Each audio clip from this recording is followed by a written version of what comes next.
नमस्कार दोस्तों, कैसे हैं आप सभी। मैं विष्णु कुमार आप सभी का अपने YouTube चैनल के इस वीडियो पर हार्दिक स्वागत करता हूं। दोस्तों, इस वीडियो में मैं आप लोगों को बिहार बोर्ड क्लास 10th के संस्कृत सब्जेक्ट से संबंधित VBI ऑब्जेक्टिव प्रश्न बताने वाला हूं। दोस्तों, यदि आप भी बिहार बोर्ड से क्लास 10th का फाइनल एग्जाम 2025 में देने वाले हैं तो आप लोग इस वीडियो को अवश्य देखें।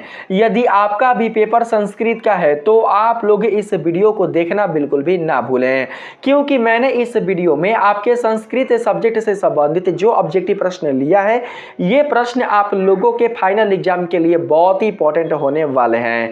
इसलिए दोस्तों, आप लोग इस वीडियो को बिना किसी दोस्तों स्किप के इसे ध्यान से देखिएगा और इस वीडियो में आने वाले कुल जितने सारे ऑब्जेक्टिव प्रश्न हैं उसका सही जवाब देने का प्रयास कीजिएगा। देखते हैं कि कितने बच्चे 100 में से 100 प्रश्नों का सही जवाब दे पाते हैं। दोस्तों, मैं आप लोगों से ये नहीं कह रहा कि आप लोग 100 में से 100 ही प्रश्नों का सही जवाब दें। यदि दोस्तों आप लोग 100 प्रश्नों में से 40 प्रश्नों का भी सही जवाब दे देते हैं तो दोस्तों आपकी तैयारी संस्कृत में बहुत ही अच्छी रहेगी। इसलिए दोस्तों आप लोग कोशिश करना कि आपके इस वीडियो में 100 प्रश्न में से कम 40 प्रश्न का आंसर सही हो। दोस्तों, वीडियो के एंड में आप लोग कमेंट सेक्शन में बिल्कुल भी बताना नहीं भूलिएगा कि आपने 100 प्रश्नों में से कितने प्रश्नों का सही जवाब दिया है। ठीक है, तो आइए हम लोग यहां पर वीडियो को स्टार्ट करते हैं। यहां पर दोस्तों आपका पहला सवाल है, चालुक वंश के राजा कौन थे। आप लोगों को बताना है कि चालुक वंश के राजा कौन थे। चालुक वंश के राजा का नाम आप लोगों को बताना है। दोस्तों, मैं बता दूं कि चालुक वंश के जो राजा थे उनका नाम था चंद्रादित्य। याद रखिएगा, क्या नाम था? चंद्रादित्य। चालुक वंश के राजा का नाम था चंद्रादित्य, इसलिए पहला का सही आंसर ऑप्शन नंबर डी होगा। 2 नंबर सवाल आपके सामने है, पूछा गया है अच्युत राय की पत्नी कौन थी। अच्युत राय की पत्नी का नाम क्या था, यही आप लोगों को बताना है। दोस्तों, अच्युत राय की पत्नी का नाम था तिरुलंबा। क्या नाम था? तिरुलंबा। याद रखिएगा, भूलिएगा बिल्कुल भी नहीं। ठीक है, जिन बच्चों को याद है वो तो बहुत ही अच्छी बात है, लेकिन जिन बच्चों को याद नहीं है मैं बता दूं दोस्तों कि अच्युत राय की पत्नी का जो नाम था वो था तिरुलंबा। ऑप्शन नंबर सी आपका करेक्ट आंसर होगा। तीसरा नंबर सवाल में कहा गया है केशांत संस्कार किसके अंतर्गत होता है। केशांत संस्कार किसके अंतर्गत होता है? तो दोस्तों शिक्षा काल के अंतर्गत। 3 का सही आंसर ऑप्शन नंबर डी होगा। 4 नंबर सवाल में कहा गया है गृहस्थ काल में कितने संस्कार होते हैं। गृहस्थ काल में टोटल कितने संस्कार होते हैं, आप लोगों को उसकी संख्या बतानी है।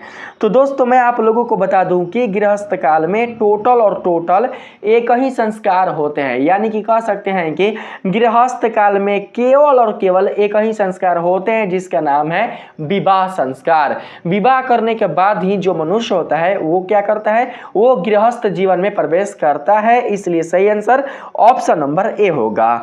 ऑप्शन नंबर ए हमारा राइट आंसर होगा। यहां पर 5 नंबर सवाल में कहा गया है दोस्तों प्राचीन काल में शिष्यों को क्या कहा जाता था। प्राचीन काल में शिष्यों को क्या कहा जाता था, आप लोगों को उसका नाम बताना है। दोस्तों, प्राचीन काल में शिष्यों को कहा जाता था ब्रह्मचारी। क्या कहा जाता था? ब्रह्मचारी। इसलिए सही आंसर ऑप्शन नंबर बी होगा। ठीक है, यहां पर 6 नंबर सवाल में कहा गया है मंदाकिनी नदी किसके तालाब के समान दिखाई पड़ रही है। यानी कि मंदाकिनी नदी किसके सरोवर के समान दिखाई पड़ रही है, आप लोगों को उनका नाम बताना है। तो दोस्तों, यदि आपने मंदाकिनी नदी को अच्छे से पढ़ा होगा, उस पाठ का अच्छे से अध्ययन किया होगा, तो दोस्तों आप लोग बता सकते हैं कि मंदाकिनी नदी किसके सरोवर के समान दिखाई पड़ रही है। तो दोस्तों मैं बताता हूं कि इसका राइट आंसर क्या होगा। इसका राइट आंसर हो जाएगा कुबेर। कुबेर के सरोवर के समान दिखाई पड़ रही है कौन? तो मंदाकिनी नदी। ऑप्शन नंबर सी आपका सही आंसर होगा। दोस्तों यहां पर 7 नंबर सवाल में कहा गया है राम किसे संबोधित करते हुए मंदाकिनी नदी का वर्णन करते हैं। आप लोगों को उस पात्र का नाम बताना है जिसका संबोधन करते हुए राम मंदाकिनी नदी का वर्णन करते हैं। तो दोस्तों मैं बता दूं कि जो राम है वो अपनी पत्नी को संबोधित करते हुए मंदाकिनी नदी का वर्णन करते हैं। यानी कि माता सीता को संबोधित करते हुए, माता सीता को दिखाते हुए ही मंदाकिनी नदी का वर्णन करते हैं। इसलिए इसका सही आंसर ऑप्शन नंबर ए होगा। ठीक है, यहां पर 8 नंबर सवाल में पूछा गया है रंग बिरंगे तटों वाली कौन नदी है? बहुत ही इजी क्वेश्चन है, बताइए जल्दी से फटाफट। रंग बिरंगे तटों वाली नदी कौन है दोस्तों? रंग बिरंगे तटों वाली नदी है मंदाकिनी। कौन सी नदी है? मंदाकिनी। यहां पर आप लोग बिल्कुल भी गंडक या यमुना सेलेक्ट मत करिएगा, मंदाकिनी नदी ही आपका राइट आंसर होगा। मुझे उम्मीद है कि बहुत सारे बच्चों ने इस प्रश्न का सही आंसर बताया होगा। ठीक है, ऑप्शन नंबर सी को सिलेक्ट कर लेंगे। यहां पर 9 नंबर सवाल में कहा गया है भारत महिमा पाठ का प्रथम श्लोक किस पुराण से लिया गया है? आप लोगों को उस पुराण का नाम बताना है जहां से भारत महिमा पाठ का प्रथम श्लोक लिया गया है। दोस्तों यहां पर 9 का सही आंसर हो जाएगा विष्णु पुराण। ऑप्शन नंबर सी को हम लोग सिलेक्ट कर लेंगे। 10 नंबर सवाल में कहा गया है भगवान कहां जन्म लेना चाहते हैं? भगवान कहां जन्म लेना चाहते हैं? आप लोगों को उस स्थान का नाम बताना है। तो दोस्तों आप लोगों ने अगर भारत महिमा पाठ को अच्छे से पढ़ा होगा तो आप लोग उसमें दोस्तों जानते होंगे कि जो भगवान है वो बार बार भारत देश में जन्म लेना चाहते हैं, इसलिए 10 का सही आंसर ऑप्शन नंबर ए होगा। ठीक है, यहां पर 11 नंबर सवाल में कहा गया है क्षमा किसको मारता है? क्षमा किसको मारता है? तो दोस्तों क्षमा क्रोध को मारता है, इसलिए यहां पर सही आंसर ऑप्शन नंबर सी होगा। ठीक है, 12 नंबर सवाल में कहा गया है शिक्षक दलित बालक को कहां ले गए? जो शिक्षक हैं वो दलित बालक को कहां लेकर गए थे? आप लोगों को उस स्थान का नाम बताना है। 12 का यहां पर सही आंसर हो जाएगा विद्यालय, इसलिए आप लोग ऑप्शन नंबर बी को सिलेक्ट कर लीजिएगा। ठीक है, यानी कि विद्यालय आप लोग याद रखिएगा। 13 नंबर सवाल में कहा गया है दोस्तों किस गांव में निर्धन लोग रहते थे? आप लोगों को उस गांव का नाम बताना है जहां पर निर्धन लोग रहा करते थे। 13 का सही आंसर हो जाएगा भिखन टोला, यानी कि भिखारी टोला। ऑप्शन नंबर बी आपका सही आंसर होगा। 13 का राइट आंसर क्या होगा? ऑप्शन नंबर बी आप लोग याद रखिएगा। ठीक है, 14 नंबर सवाल में कहा गया है विद्यापति कौन थे? विद्यापति कौन थे भैया? तो दोस्तों यहां पर 14 का सही आंसर हो जाएगा कवि। विद्यापति एक कवि थे, इसलिए सही आंसर ऑप्शन नंबर बी होगा। 15 नंबर सवाल में कहा गया है संसार के बच्चों का सच्चा रक्षक कौन है? संसार के जो बच्चे हैं उनका जो सच्चा रक्षक है वो कौन है? आप लोगों को उसका नाम बताना है। तो दोस्तों बच्चों का जो रक्षक है वो है माँ, यानी कि माता। 15 का सही आंसर यहाँ पर हो जाएगा ऑप्शन नंबर ए। ठीक है, यहाँ पर ऑप्शन नंबर ए को सिलेक्ट कर लेंगे। 16 नंबर सवाल में कहा गया है क्षमा राव ने किसकी रचना की? क्षमा राव ने किस ग्रंथ की रचना की? आप लोगों को उस ग्रंथ का नाम बताना है। 16 का सही जवाब हो जाएगा यहाँ पर ऑप्शन नंबर सी, यानी कि शंकर चरितम। ऑप्शन नंबर सी आपका करेक्ट आंसर होगा। 17 नंबर सवाल में पूछा गया है उपनिषद के अंतिम भाग में किसका सिद्धांत है? उपनिषद का जो अंतिम भाग है उसमें किसका सिद्धांत दिया गया है? आप लोगों को उसका नाम बताना है। तो दोस्तों यहाँ पर हो जाएगा 17 का करेक्ट आंसर दर्शन शास्त्र। ऑप्शन नंबर ए को सिलेक्ट कर लेंगे। 18 नंबर सवाल में कहा गया है पटना नगर में पालिका देवी कौन है? पटना नगर में पालिका देवी कौन है? तो दोस्तों इसका राइट आंसर होगा पटन देवी। कौन देवी? पटन देवी। ऑप्शन नंबर सी 18 का सही आंसर होगा। 19 नंबर सवाल में कहा गया है योग सूत्र के रचनाकार कौन है? योग सूत्र के रचनाकार कौन है भैया? तो यहाँ पर 19 का सही आंसर हो जाएगा दोस्तों पतंजलि। पतंजलि जो है वो योग सूत्र के रचनाकार है, इसलिए सही आंसर ऑप्शन नंबर सी होगा। 20 नंबर सवाल में कहा गया है याज्ञवल्क्य ने आत्म तत्व की शिक्षा किसको दी थी? याज्ञवल्क्य ने आत्म तत्व की शिक्षा अपने पत्नी को दी थी। आप लोगों को उनकी पत्नी का नाम बताना है। ठीक है दोस्तों, याज्ञवल्क्य की पत्नी का क्या नाम था बताइए तो? याज्ञवल्क्य के पत्नी का जो नाम था वो था दोस्तों क्या? वो था मैत्रेयी। ऑप्शन नंबर ए आपका सही आंसर होगा। 21 नंबर सवाल में यहाँ पर पूछा गया है कौन सी भूमि पवित्र और ममतामयी है? कौन सी भूमि पवित्र और ममतामयी है? तो दोस्तों भारत की भूमि पवित्र और ममतामयी है, इसलिए सही आंसर ऑप्शन नंबर सी होगा। 22 नंबर सवाल में पूछा गया है हितोपदेश में कहानियां किससे संबंधित है? हितोपदेश में जो कहानियां है वो पशु पक्षियों से संबंधित है, इसलिए 22 का सही आंसर ऑप्शन नंबर डी होगा। 23 नंबर सवाल में दोस्तों पूछा गया है, आपके सामने 23 नंबर सवाल आ चुका है, आप लोग देख सकते हैं। ठीक है, पथिक कहाँ फंस गया बताइए? पथिक जो है वो कहाँ फंस गया? तो दोस्तों जो पथिक है वो फंस गया था कीचड़ में। कहाँ पर? कीचड़ में। ऑप्शन नंबर डी आपका सही आंसर होगा। आप लोग दोस्तों जितने प्रश्नों का का जवाब दे पाए होंगे आप लोग काउंट करके कमेंट में बताना बिल्कुल भी नहीं भूलिएगा, ठीक है। कमेंट में आप लोग जरूर से बताइएगा, मुझे जानकर बहुत ही खुशी होगी कि आपने 100 में से इतने सारे प्रश्नों का जवाब दिया है। जो बच्चे 60 अगर प्लस कर लेंगे, जो बच्चे अगर 60 प्लस कर लेंगे, उन बच्चों को मेरे तरफ से बहुत बहुत ज्यादा नमस्कार है, क्योंकि उन्होंने मेहनत किया है, तब उन्होंने 100 में से 60 प्रश्नों का सही सही जवाब दिया है। जो बच्चे मेहनत करेंगे भैया वो तो बता ही देंगे, ठीक है। और जो बच्चे 100 में से 100 प्रश्नों का सही सही जवाब दे देते हैं, उनका तो भैया कहना ही नहीं है, उनका बिल्कुल भी दोस्तों यहाँ पर मेरे पास शब्द ही नहीं है कि मैं उनकी प्रशंसा कर सकूं। यहाँ पर अब हम चलते हैं दोस्तों बिना देर किए अगले प्रश्न पर, ठीक है। आप लोग बस अपना मेहनत जारी रखिए, आप लोग बिल्कुल भी अपने मेहनत को कमजोर मत होने दीजिएगा। आप लोग अपना तैयारी इतना जबरदस्त रखिए कि दोस्तों आप लोग 2025 में तहलका कर दीजिए, यानी कि 2025 में जब रिजल्ट आए तो उस रिजल्ट में दोस्तों आप लोगों का नाम गूंजे, आपके क्षेत्र में, आपके जिला में। यहाँ तक कि दोस्तों मैं तो ये भगवान से प्रशंसा करूंगा कि आप लोगों का जो नाम है वो दोस्तों पूरे बिहार में गूंजे, ठीक है। आप लोग टॉप 10 में अपना स्थान लाए, इतना आप लोग दोस्तों तैयारी जबरदस्त करें, ठीक है। आइए यहां पर चलते हैं हम लोग 24 नंबर सवाल में। 24 नंबर सवाल में कहा गया है युवावस्था में दुराचारी कौन था। युवावस्था यानी कि जवानी की अवस्था, जवानी की अवस्था में दुराचारी कौन था बगावत, ठीक है। यहां पर ऑप्शन नंबर सी आपका सही आंसर होगा, यानी कि वो बता रहा था झूठों के कि मैं युवावस्था में क्या था, दुराचारी था, झूठों को बोला था। तो आप लोगों को यहां पर सही आंसर बता दे रहे हैं, तो ऑप्शन नंबर सी आपका करेक्ट आंसर होगा। 25 नंबर सवाल में यहां पर पूछा गया दोस्तों, आपके सामने क्वेश्चन आ चुका है, बोला गया है भारत भूमि का गान कौन करते हैं। भारत भूमि का जो गान है वो देवतागण भी करते हैं। दानवगढ़ साला काय खातिर करेगा, अब मूर्ख लोग तो ना करते, तो दूसरे के खाली बखान करेगा, अमेरिका के, भूटान के, चीन के, जापान के नाम लेकर।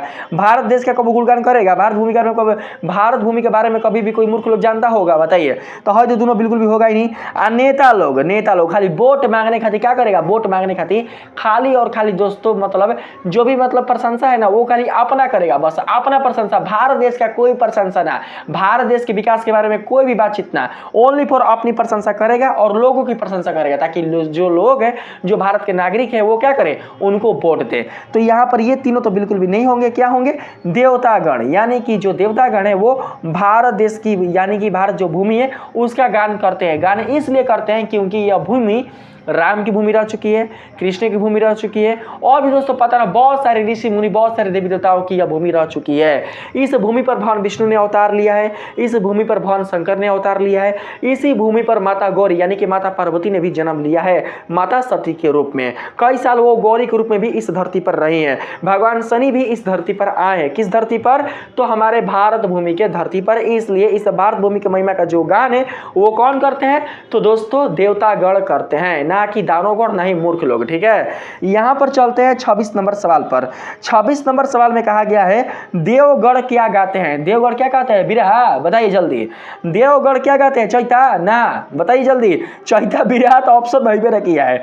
गीता गाते हैं कि रामायण गाते हैं कि महाभारत गाते हैं कि गीत गाते हैं, बताइए क्या गाते हैं। जो देवगढ़ है वो दोस्तों गीत गाते हैं, गीता नहीं गाते, ठीक है। हो सकता है उस समय गीता हो सकता है लिखा भी नहीं गया होगा, गीत गाते हैं, गीत, ठीक है। कैसे, ये नारद मुनि है, नारद मुनि क्या करते हैं, गीत गाते हैं, नारायण नारायण। तो यहां पर सही आंसर क्या होगा, option number D, option number D आपका राइट आंसर होगा। 27 नंबर सवाल में कहा गया है मोक्ष प्रदान करने वाली भूमि कौन है। जहां पर आप लोगों को मोक्ष मिल जाए भैया, मुक्ति, ठीक है, भगवान के चरणों में आप चले जाए, जन्म मरण के बंधनों से मुक्त होकर आप भगवान को प्राप्त कर ले, इसी को मोक्ष कहा जाता है। अगर आप जन्म मरण के बंधनों को मुक्त ना होकर आप भगवान को प्राप्त नहीं कर पाते हैं तो दोस्तों उसे बिल्कुल भी मोक्ष नहीं कहा जाता है, बल्कि कहा जाता है कि आप भव सागर में फंस चुके हैं, फिर से आप जन्म मरण के बंधनों में फंस चुके हैं।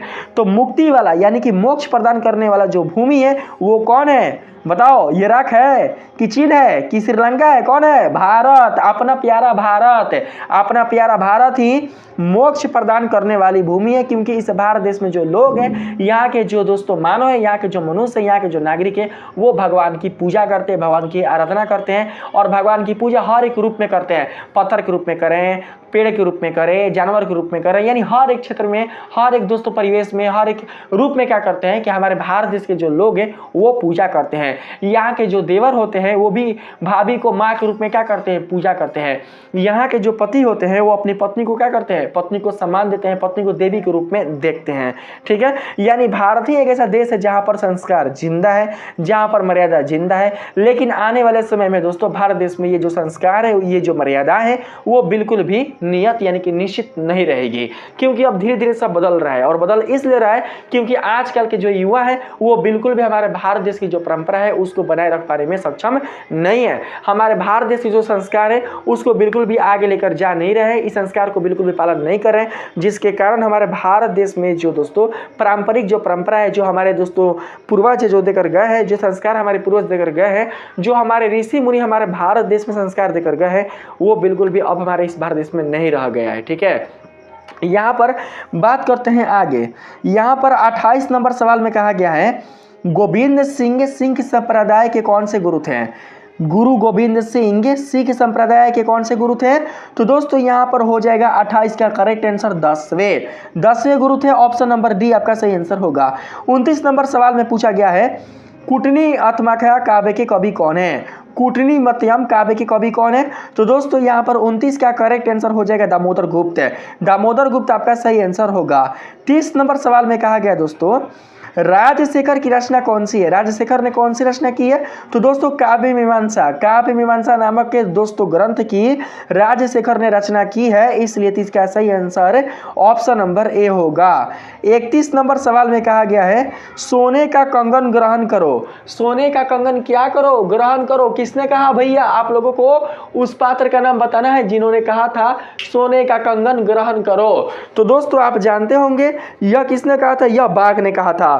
31 का सही आंसर ऑप्शन नंबर ए होगा। ठीक है, 32 नंबर सवाल में कहा गया है बूढ़ा बाघ क्या देना चाहता था। बूढ़ा जो बाघ है वो क्या देना चाहता था, तो सोने का कंगन। यहाँ पर 32 का जो सही आंसर होगा वो हो जाएगा दोस्तों ऑप्शन नंबर, यहाँ पर सोने का कंगन मत लेना, स्वर्ण कंगनम। ठीक है, यहाँ पर हाई ले लेना, हाई वाला option number C. Option number C आपका राइट आंसर होगा, स्वर्ण कंगन आपका सही आंसर होगा।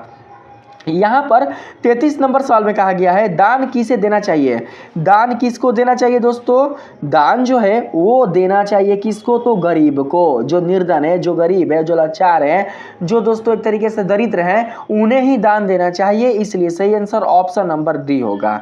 हाई तो एक मूर्ख को बता सकता है कि राजा को दान की आवश्यकता नहीं है, मंत्री को भी दान की आवश्यकता नहीं है, अमीर व्यक्तियों को भी दान की आवश्यकता नहीं है। दान की आवश्यकता गरीब लोगों को है, ताकि वो अर्थ की उपस्थिति में अपनी जीविका को क्या कर सकते हैं, अपनी जो जीविका है उसको वो दोस्तों जीवित कर सके, यानी कि कोई ऐसा काम कर सके जिससे कि वो अपने जीवन का यापन कर सके उस जीविका से, उस काम से। ठीक है, यहां पर बोला गया है 34 नंबर सवाल में करमवीर उत्साह से क्या प्राप्त करता है। करमवीर उत्साह से क्या प्राप्त करता है। तो दोस्तों यहाँ पर 34 का सही आंसर हो जाएगा आपके पास ऑप्शन नंबर बी, यानी कि महान पद, महत्व पद प्राप्त करता है उत्साह से। जिसके अंदर उत्साह होगा वो बिल्कुल भी मेहनत करने में डरेगा नहीं, बिल्कुल भी मेहनत करने में अनकसाएगा नहीं, बिल्कुल भी मेहनत करने में पीछे नहीं भागेगा। यदि दोस्तों आप उत्साह के साथ, लगन के साथ, प्रेम के साथ आप पढ़ते हैं, पढ़ाई करते हैं, लगन के साथ आप अच्छे से दोस्तों अगर आप स्टडी करते हैं, तो दोस्तों आप लोग भी महान पद आज नहीं तो कल जरूर प्राप्त कर लीजिएगा। ठीक है, यहां पर बात करते हैं 35 नंबर सवाल पर। 35वां सवाल है दोस्तों आपके पास राम प्रवेश राम ने कहां के पुस्तकालयों में पुस्तकों को आत्मसात किया। यहां पर दोस्तों हो जाएगा 35 का सही आंसर ऑप्शन नंबर बी, यानी कि महाविद्यालय। ऑप्शन नंबर बी को सिलेक्ट कर लेंगे। 36 नंबर सवाल है आपका यहाँ पर राम प्रवेश राम ने किस परीक्षा में विश्वविद्यालय में प्रथम स्थान प्राप्त किया। तो दोस्तों यहाँ पर 36 का करेक्ट आंसर हो जाएगा स्नातक की परीक्षा में उन्होंने प्रथम स्थान प्राप्त किया था, इसलिए ऑप्शन नंबर बी को हम लोग याद रखेंगे, यानी कि स्नातक याद रखेंगे। ठीक है, 37 नंबर सवाल में कहा गया है दोस्तों बिना पूछे बोलने वाला कौन होता है। बिना पूछे बोलने वाला मूर्ख होता है। ऑप्शन नंबर ए आपका सही आंसर होगा। ठीक है, यहाँ पर 38 नंबर सवाल में कहा गया है नरक के कितने द्वार है। नरक के कितने द्वार है, काम क्रोध लोभ, यानी कि 3 द्वार है नरक के। ठीक है, यहाँ पर हम लोग ऑप्शन नंबर ए को सिलेक्ट कर लेंगे, काम क्रोध और लोभ। इन तीनों के माध्यम से आप नरक तक पहुंच सकते हैं, नरक द्वार तक ना, बल्कि आप नरक में जा सकते हैं काम क्रोध और लोभ के कारण। ठीक है, काम क्रोध और लोभ के कारण आपको नरक मिल सकता है। इसलिए आप लोगों को काम, क्रोध और लोभ इन तीनों का जल्द से जल्द त्याग कर देना चाहिए। ठीक है, यहां पर 39 नंबर सवाल में कहा गया है दोस्तों, वंश की रक्षा किससे होती है जी? वंश की रक्षा किससे होती है? तो दोस्तों चरित्र से। अगर आप लोगों का चरित्र अच्छा रहेगा तो लोग आपके वंश का नाम लेंगे। ठीक है, सही बताओ तो 39 के करेक्ट आंसर हाँ चरित्र होगा। देखिए आप ही हैं दोस्तों, अगर आपका चरित्र अच्छा रहेगा तो आपकी तो लोग प्रशंसा करेंगे, साथ ही साथ आपके परिवार की भी लोग प्रशंसा करेंगे कि हाँ उनका परिवार के ये लड़का है, उनके मतलब फलाने का ये लड़का है। आपके पिता का नाम लेंगे। बताओ, अब आपके पिता जिस परिवार से आते हैं उस परिवार का नाम आपके गांव में, आपके जवार में, आपके समाज में, आपके क्षेत्र में दोस्तों क्या होगा? लिया जाएगा, इज्जत के साथ लिया जाएगा। इसलिए दोस्तों अपने चरित्र को अच्छा रखा जाता है। आप अपने चरित्र को अच्छा रखिएगा तो आपके चरित्र से ही आपके परिवार के भी लोग क्या करेंगे? पूरे समाज में प्रशंसा करेंगे। अगर आपका चरित्र खराब रहेगा, आपका चरित्र अच्छा नहीं रहेगा, आपका परिवार अच्छा भी रहेगा और आपका चरित्र केवल खराब रहेगा और आपका परिवार लाख बढ़िया हो, आपके माता पिता लाख अच्छे हो, आपके बहन, आपके जो चाचा है, आपके दादा दादी जो है वो लाख अच्छे हो, अगर आपका चरित्र अच्छा है, सॉरी आपका चरित्र अगर खराब है तो दोस्तों आपके उस खराब चरित्र के कारण ही लोग आपके परिवार को भी बदनाम कर देंगे। आपके परिवार को भी दोस्तों क्या बोल देंगे? आपके परिवार को भी चरित्रहीन परिवार बोल देंगे। इसलिए हमें अपने चरित्र को क्या करना चाहिए? बचा कर रखना चाहिए। अपने चरित्र को अच्छा रखना चाहिए, बिल्कुल भी अपने आप को कैरेक्टर लेंस नहीं होने देना चाहिए। ठीक है, इसलिए यहाँ पर दोस्तों बोला गया है कुल की रक्षा किससे होती है? तो कुल की रक्षा चरित्र से होती है। राम का चरित्र अच्छा था, इसलिए राम के कारण दोस्तों आप लोग जानते होंगे कि राम का जो वंश था, राम का जो कुल था वो बहुत ही महान था, बहुत ही अच्छा था। वैसे तो दोस्तों राम तो अच्छे थे ही, लेकिन राम के साथ साथ जो उनका पूरा जो परिवार था, उनका जो पूरा वंशज था वो भी अच्छा था, वो भी दोस्तों चरित्रवान थे। इसीलिए राम के चरित्र को हमें अपने अंदर लाना चाहिए। इसके लिए आप लोगों को राम के गुणों को अपनाना होगा। राम के अंदर जो भी गुण है अगर उसमें से आप 2-3% भी अपने अंदर डाल लेते हैं तो दोस्तों आपके चरित्र पर कोई भी दाग नहीं लग सकता है।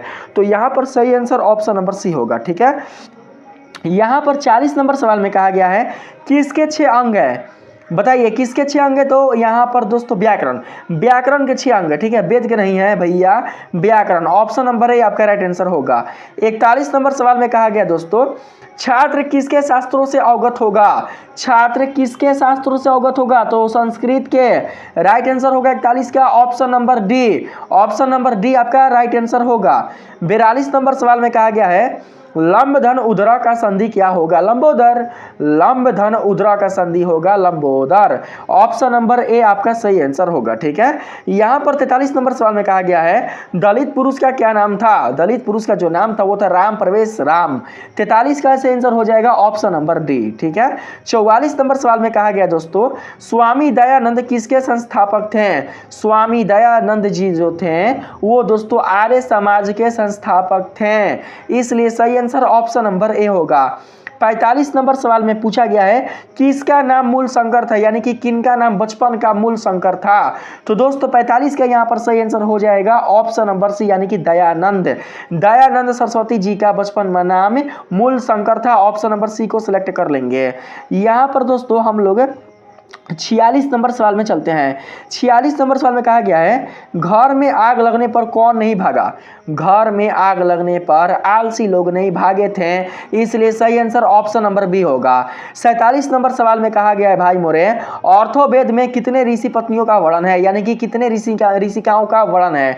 तो दोस्तों यहाँ पर 47 का करेक्ट आंसर हो जाएगा 5 पंच ऋषिकाओं का। ठीक है, आप लोगों ने यदि पढ़ा होगा दोस्तों संस्कृत साहित्य को अच्छे से तो उसमें आप जानते होंगे कि अर्थोवेद में 5 ऋषिकाओं का वर्णन है, यानी कि 5 ऋषि पत्निकाओं का 5 ऋषि पत्नियों का वर्णन है। इसलिए सही आंसर ऑप्शन नंबर डी होगा।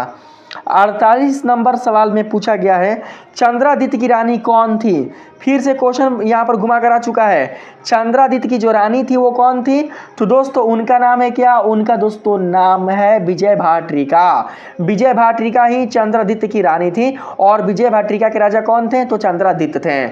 ऑप्शन नंबर बी आपका सही आंसर होगा। 49 नंबर सवाल में कहा गया है मंगलम पाठ में किस प्रकार के मंत्र हैं? मंगलम पाठ में जो मंत्र है वो कैसे है? तो दोस्तों उसमें जो मंत्र है है वो है पदात्मक। यहाँ पर 49 का सही आंसर ऑप्शन नंबर ए होगा। 50 नंबर सवाल में पूछा गया है वेदा हमेंत पुरुष महानतम खाली स्थान विधे यानवा मंत्र किस उपनिषद से लिया गया है। आप लोगों को उस उपनिषद का नाम बताना है, ठीक है, जहां से यह मंत्र लिया गया है। तो दोस्तों यहाँ पर 50 का करेक्ट आंसर हो जाएगा ऑप्शन नंबर बी, यानी कि सवेता सवेत्रोपनिषद। ऑप्शन नंबर बी आपका सही आंसर होगा। 51 नंबर सवाल में दोस्तों कहा गया है, अब देखिए अब यहाँ पर जो भी आपके क्वेश्चन मिलेंगे, यानी कि 50 के बाद जो यहाँ पर 51 नंबर से क्वेश्चन स्टार्ट हो चुके हैं, ये सभी के सभी क्वेश्चन आपके व्याकरण से रहेंगे। यदि आप लोगों का व्याकरण बेस्ट है, यदि आप लोगों ने व्याकरण का अध्ययन अच्छे से किया है, यदि आप लोगों का संदेश समास और साथ ही दोस्तों आपके जो भी यहाँ पर वर्ण होते हैं, जो भी वर्णमालाएं होते हैं, जो भी दोस्तों आपके धातु होते हैं, शब्द रूप होते हैं, और साथ ही दोस्तों आपके जो कारक होते हैं वो अच्छे से अगर कंप्लीट है, आपके प्रत्यय उपसर्ग अच्छे से कंप्लीट है, तो दोस्तों आप लोग इन सभी प्रश्नों का जवाब अच्छे से दे सकते हैं, ठीक है। यहाँ पर 51 नंबर सवाल में कहा गया है स पद का मूल रूप क्या है, ठीक है, पूछा गया है स पद का मूल रूप क्या है। मूल रूप आप लोगों को बताना है। तो दोस्तों मैं बता दूं कि स पद का जो मूल रूप होता है वो होता है तत्। क्या होता है? तत् होता है। ऑप्शन नंबर बी आपका सही आंसर होगा। 52 नंबर सवाल में पूछा गया है दुर्गतिया में कौन सा उपसर्ग है। दुर्गतिया में कौन सा उपसर्ग है भैया? तो यहाँ पर 52 का करेक्ट आंसर हो जाएगा दोस्तों दूरा, यानी कि ऑप्शन नंबर बी आपका सही आंसर होगा। 53 नंबर सवाल है दोस्तों पठधन घैया से कौन सा शब्द बनेगा। पठधन घैया से कौन सा शब्द बनेगा, उस शब्द का नाम आप लोगों को बताना है। तो पहले आप लोग देख लो दोस्तों कि अगर किसी मूल वर्ण में या फिर मूल शब्दांश में अगर कोई प्रत्यय घैया जुटता है तो फिर कौन सा शब्द बनता है, ठीक है। आप लोग पहले पढ़कर देख लीजिए। तो मैं आप लोगों को बता दूं कि यहाँ पर जो 53 का करेक्ट आंसर होगा वो हो जाएगा दोस्तों कौन सा, तो वो हो जाएगा पाठा। ऑप्शन नंबर बी आपका सही आंसर होगा, ठीक है। 54 नंबर सवाल में यहाँ पर पूछा गया दोस्तों, आप लोग यहाँ पर क्वेश्चन को देख सकते हैं, नेता का स्त्रीलिंग रूप क्या होगा। नेता का स्त्रीलिंग रूप क्या होता है? नेता का स्त्रीलिंग जो रूप है वो होता है दोस्तों नेत्री। ऑप्शन नंबर बी आपका सही आंसर होगा। नेतागिरी मत मार देना, ठीक है। यहाँ पर 55 नंबर सवाल में कहा गया है उ धन अ के मेल से कौन सा वर्ण बनेगा। उ धन अ के मेल से जो शब्द बनेगा, जो वर्ण बनेगा वो दोस्तों बनेगा व। क्या बनेगा? व बनेगा, ठीक है, वो व बनेगा, क्योंकि यहाँ पर जो उ है वो दोस्तों कन्वर्ट हो जाता है किसमें, तो व में, ठीक है। यहाँ पर हम लोग 55 का करेक्ट आंसर ले लेंगे ऑप्शन नंबर ए। और जो ई है, ई हो या हर्षई हो या फिर दीर्घई हो, ये दोस्तों यहाँ पर कन्वर्ट हो जाता है य में, ठीक है। यह दोस्तों है किस संधि से रिलेटिव? यह दोस्तों है यड़ संधि से रिलेटिव, यानी कि यड़ संधि से ये संबंधित है, ठीक है। 56 नंबर सवाल में पूछा गया है किस समास में सभी पद प्रधान होते हैं। तो दोस्तों इसका राइट आंसर हो जाएगा 56 का ऑप्शन नंबर ए, यानी कि द्वंद्व। द्वंद्व समास में दोनों ही पद यानी कि सभी पद प्रधान होते हैं, इसलिए सही आंसर ऑप्शन नंबर ए होगा। 57 नंबर सवाल है आपका चंद्रशेखरा में कौन सा समास है। चंद्रशेखरा में कौन सा समास है भाइयों? तो यहाँ पर सही आंसर हो जाएगा बहुब्रीहि समास। चंद्रशेखरा में बहुब्रीहि समास ही आपका दोस्तों राइट आंसर हो जाएगा, यही समास दोस्तों, यानी कि इसी समास के अंतर्गत ही चंद्रशेखर शब्द आएगा। यहाँ पर 58 नंबर सवाल में कहा गया है गायिका का विच्छेद क्या होगा। गायिका का विच्छेद आप लोगों को बताना है। यहाँ पर 58 का करेक्ट आंसर हो जाएगा गाय धन अक्का। गाय धन अक्का, गाय धन अक्का आपका करेक्ट आंसर होगा। गो गे गाओ नहीं होगा, गाय, गाय याद रखना, गाय धन अक्का। 59 नंबर सवाल में कहा गया, देखो दोस्तों आप लोग याद मत करना, ठीक है। आप लोग संधि को बिल्कुल भी याद मत कीजिएगा या फिर संधि विच्छेद को बिल्कुल भी याद मत कीजिएगा, बल्कि आप संधि को अच्छे से पढ़ लीजिएगा, संधि के प्रकार को अच्छे से पढ़ लीजिएगा। संधि को दोस्तों आप करना सीख जाइएगा, संधि को तोड़ना सीख जाइएगा। संधि में जो विधियां होती हैं, जो दोस्तों उसमें नियम होते हैं, उसको आप लोग अच्छे से पढ़ लीजिएगा। जब आप संधि को अच्छे से पढ़ लेते हैं, संधि के बारे में अच्छे से जानकारी प्राप्त कर लेते हैं, तो आप लोगों को किसी भी शब्द को विच्छेद करने में या फिर संयुक्त करने में कोई भी प्रॉब्लम नहीं होगी। आप लोग दोस्तों बड़ में जो बड़ हैं, देखिए जो विच्छेद किए गए जो बड़ हैं उसे भी बताने में आप लोगों को कोई भी प्रॉब्लम नहीं होगी, आप लोग इजीली बता सकते हैं, ठीक है। यहाँ पर आते हैं 59 नंबर सवाल में। 59 नंबर सवाल है दोस्तों आपके पास कौन क्रिया के संपादन में स्वतंत्र होता है।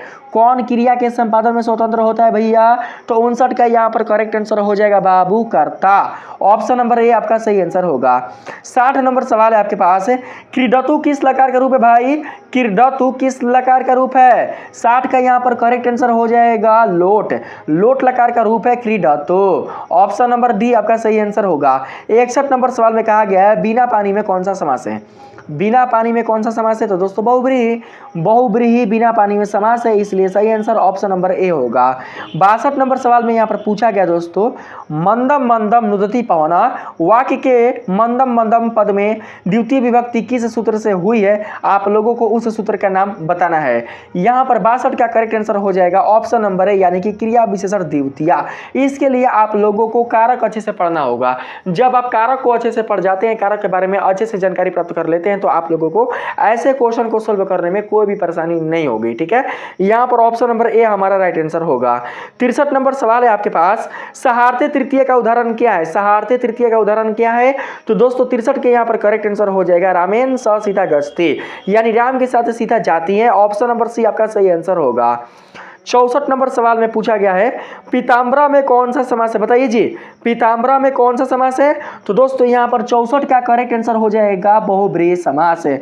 बहुब्रीहि समास के अंतर्गत ही पीताम्बरा शब्द आता है, इसलिए यहाँ पर सही आंसर ऑप्शन नंबर बी होगा।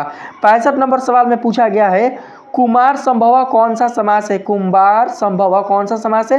तो दोस्तों 65 का यहाँ पर करेक्ट आंसर हो जाएगा कौन? तो तत्पुरुष है। तत्पुरुष समास आपका 65 का सही आंसर होगा। 66 नंबर सवाल में कहा गया है गजा नाम राजा का समस्त पद क्या होगा? गजा नाम राजा का समस्त पद क्या होगा? तो दोस्तों यहाँ पर हो जाएगा गजराज। गजराजा ऑप्शन नंबर सी। 66 का सही आंसर ऑप्शन नंबर सी आपका होगा। ठीक है, राइट आंसर। 67 नंबर सवाल में पूछा गया है दर्शयति किस लकार का रूप है? दर्शयति किस लकार का रूप है? तो 67 का करेक्ट आंसर हो जाएगा लृट। लृट आपका सही आंसर होगा। ठीक है, यहाँ पर 68 नंबर सवाल में पूछा गया है नैति का मूल धातु क्या है? नैति का मूल धातु आप लोगों को बताना है। 68 का करेक्ट आंसर यहाँ पर हो जाएगा नी। नी मूल धातु होगा किसका? तो नैति का। ठीक है, नैति शब्द का मूल धातु नी होगा, याद रखिएगा। ऑप्शन नंबर डी को सेलेक्ट कर लेंगे। 69 नंबर सवाल है आपका एधी का मूल धातु क्या है? एधी का मूल धातु क्या है दोस्तों? तो 69 का करेक्ट आंसर यहाँ पर हो जाएगा ऑप्शन नंबर डी यानी कि अस। ऑप्शन नंबर डी आपका सही आंसर होगा। 70 नंबर सवाल में पूछा गया यहाँ पर संगमा का संधि विच्छेद क्या है? संगमा का संधि विच्छेद क्या है? तो 70 का यहाँ पर सही आंसर हो जाएगा दोस्तों ऑप्शन नंबर समधन गमा यानी कि बी। 70 का करेक्ट आंसर ऑप्शन नंबर यहाँ पर समधन संगमा है ना, समधन यहाँ पर हो जाएगा दोस्तों गमा होगा। ऑप्शन नंबर बी आपका सही आंसर होगा 70 का। ठीक है, 71 नंबर सवाल में पूछा गया है ई धन अ के मेल से नया वर्ड क्या बनेगा? तो दोस्तों ई कन्वर्ट हो जाएगा या में, या यानी कि इसमें लग जाएगा हलंत, और जब हम अ को जोड़ेंगे तब बन जाएगा या। यहाँ पर आपका करेक्ट आंसर आ जाएगा ऑप्शन नंबर ए वाला। 71 का करेक्ट आंसर हो जाएगा ऑप्शन नंबर ए। 72 नंबर सवाल में पूछा गया है ऊ धन अ के मिलने से नया वर्ड क्या होगा? ऊ कन्वर्ट हो जाएगा व में, नहीं ऊ धन अ है ना, तो यहाँ पर दोस्तों 72 का जो सही आंसर होगा हाँ ऊ कन्वर्ट हो जाएगा दोस्तों वा में, और यहाँ पर हलांत अ को ऐड करेंगे तो बन जाएगा वा, यानी कि ऑप्शन नंबर सी आपका करेक्ट आंसर होगा। ठीक है, ऑप्शन नंबर सी को हम लोग यहाँ पर ले लेंगे। यहाँ पर बोला गया है दोस्तों 73 नंबर सवाल में पुस्तकालय का संधि विच्छेद क्या होगा? पुस्तकालय का संधि विच्छेद क्या होगा भैया? पुस्तकालय का संधि विच्छेद होता है पुस्तक धन आल्या। Option number A correct answer होगा। आलिया ना बोले हैं, ठीक है, आल्या बोले हैं, आल्या। 74 नंबर सवाल में कहा गया है निरोतो बहुत में कौन संधि है? निरोतो बहुत में कौन संधि है? आप लोगों को उस संधि का नाम बताना है। 74 का यहाँ पर करेक्ट आंसर हो जाएगा विसर्ग संधि। ऑप्शन नंबर ए को ले लेंगे। ठीक है, 75 नंबर सवाल में कहा गया है अ धन ऊ के मेल से कौन सा शब्द बनेगा? तो यहाँ पर दोस्तों हो जाएगा, जानते हैं क्या, यहाँ पर हो जाएगा, देखिए अ धन ऊ है ना, तो अ धन ऊ है तो दोस्तों यहाँ पर करेक्ट आंसर हो जाएगा आपका ओ। ठीक है, अ धन ऊ है तो ओ बनेगा जी। ठीक है, ऊ रहे या फिर दीर्घ ऊ रहे, जब हम अ के साथ जोड़ देंगे तो ओ ही बनेगा, ओ ही बनेगा। आ में जब हम ओ को जोड़ेंगे तो हमारा ओ बन जाएगा। ठीक है, यहाँ पर सही आंसर ऑप्शन नंबर दोस्तों बी होगा 75 का करेक्ट आंसर। यहाँ पर 76 नंबर सवाल में कहा गया है आदि उपसर्ग से कौन सा शब्द बनेगा?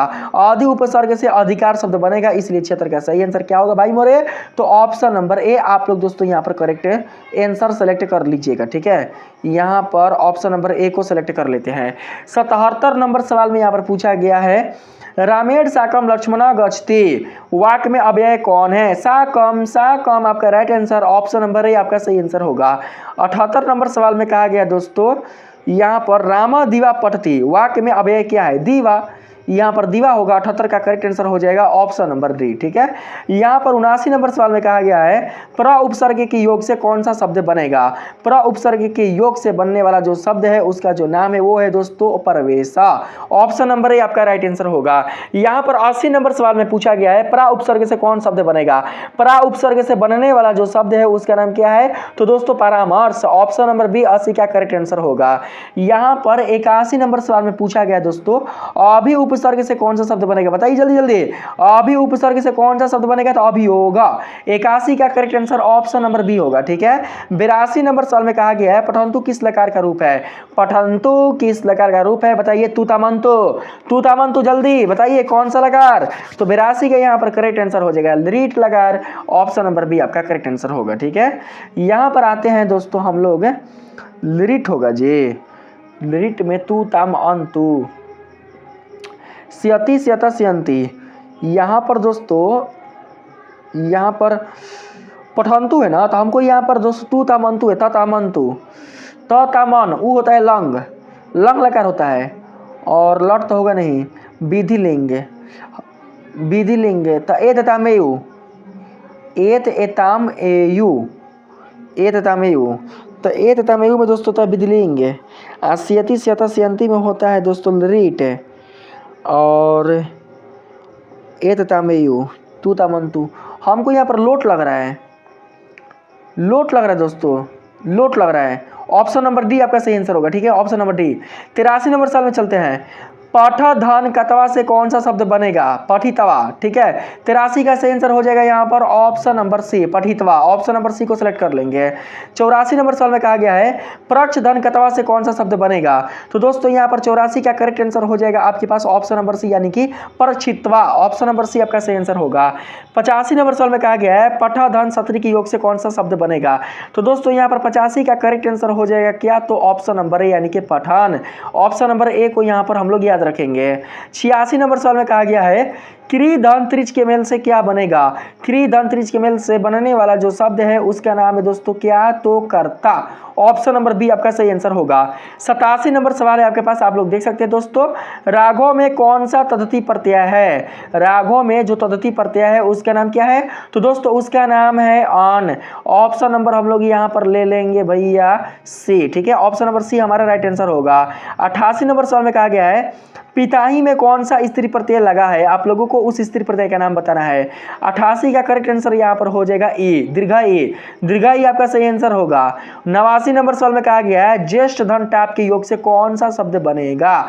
तो ज्येष्ठानी, यहाँ पर 89 का करेक्ट आंसर हो जाएगा दोस्तों यहाँ पर नहीं का होगा का, लेखक धन टाप लेखिका, तो ज्येष्ठ धन top Jyeshtha, option number A आपका सही आंसर होगा, ऑप्शन नंबर ए। ठीक है, 90 नंबर सवाल में कहा गया है नदी में कौन सा स्त्री प्रत्यय है? नदी में कौन सा स्त्री प्रत्यय है?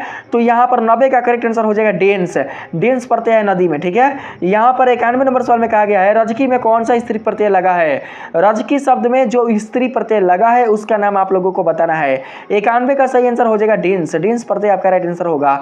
92 नंबर सवाल में पूछा गया है मातुल का स्त्रीलिंग क्या होगा? मातुल का स्त्रीलिंग शब्द क्या होगा भैया? 92 का करेक्ट आंसर हो जाएगा मातुलानी, ऑप्शन नंबर बी आपका सही आंसर होगा। 93 नंबर सवाल में पूछा गया दोस्तों मधुर धन सैया से कौन सा शब्द बनेगा? मधुर धन सैया से बनने वाला जो शब्द है उसका नाम क्या है भाइयों? तो उसका नाम है माधुर्यम आपका सही आंसर होगा, ऑप्शन नंबर सी। ठीक है, यहाँ पर 94 नंबर सवाल में पूछा गया दोस्तों प्रभु धन तल के योग से क्या बनेगा? तो प्रभुता, 94 का करेक्ट आंसर हो जाएगा यहाँ पर ऑप्शन नंबर बी, ठीक है। 95 नंबर सवाल में पूछा गया है गंगा धन ढका के योग से क्या बनेगा। गंगा धन ढका के योग से बनने वाला शब्द का नाम आप लोगों को बताना है। तो यहाँ पर करेक्ट आंसर मैं आप लोगों को बता देता हूँ क्या होगा, गंगाया। गंगाया आपका सही आंसर होगा, ठीक है। 96 नंबर सवाल है दोस्तों आपके पास, खाली स्थान पिता आपणम गता, वाक्य के रिक्त स्थान में कौन सा पद होगा, आप लोगों को उस पद का नाम बताना है, ठीक है। 96 का दोस्तों सही आंसर यहाँ पर हो जाएगा क्या, रुदती बालके पिता आपणम गता। दोस्तों यहाँ पर ऑप्शन नंबर सी सही आंसर होगा। 97 नंबर सवाल में पूछा गया है समय के योग में कौन सी विभक्ति होती है, आप लोगों को उस विभक्ति का नाम बताना है, ठीक है। 97 का राइट आंसर यहाँ पर हो जाएगा द्वितीय, ऑप्शन नंबर बी को यहाँ पर हम लोग सेलेक्ट कर लेंगे।